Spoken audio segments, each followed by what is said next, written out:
فيلا على النيل بتشوف اكتوبر والاهرامات ومعبد ابو سمبل. ما حلوه دي.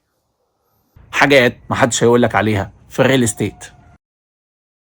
البيل بوردز بقت مغرقه الشوارع، تطلع على المحور تلاقيها مكسره الدنيا وكلها عقارات ياما. تنزل على طريق السويس تلاقي الدنيا غرقانه اعلانات. ابص الاقي العملاء بتكلمني تقول لي المشروع ده جامد قوي انا عايز اشتري فيه، ده اعلاناته مغرقه كل مكان. طب سؤال، من امتى والماركتنج هو المعيار اللي بنشتري الحاجه على اساسه؟ ده علبه العصير ب 20 جنيه يتعمل لها اعلانات بملايين، والناس لو شربته مره وما عجبهاش مستحيل تجيبه تاني بس عشان اعلاناته حلوه. العقارات مش من نوع السلع اللي ينفع تجرب فيها. هتجرب في شقة عمرك؟ اكيد لا. عشان كده بنقول مش دايما نصدق كل اللي المطور بيقوله. امال نعمل ايه؟ تعال اقولك.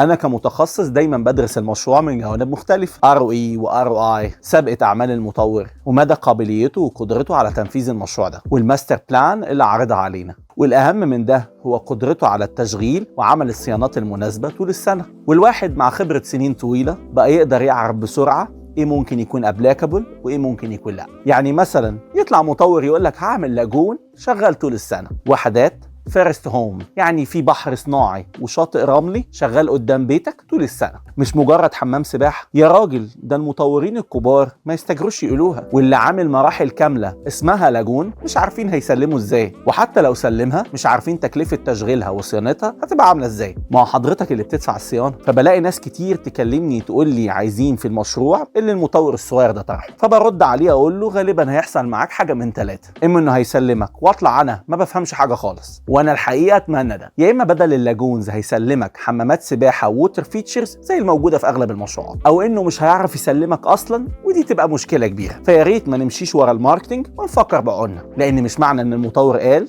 انه هينفذ. ولو مش قادر تحدد الكلام اللي بتشوفه ده حقيقي ولا لا، يا عم كلمني، ما رقم اهو. معكش رصيد؟ طب ابعت لي هكلمك. طب واتساب؟ طب اي حاجه بقى. مصطفى سمير، ريل استيت ايجنت.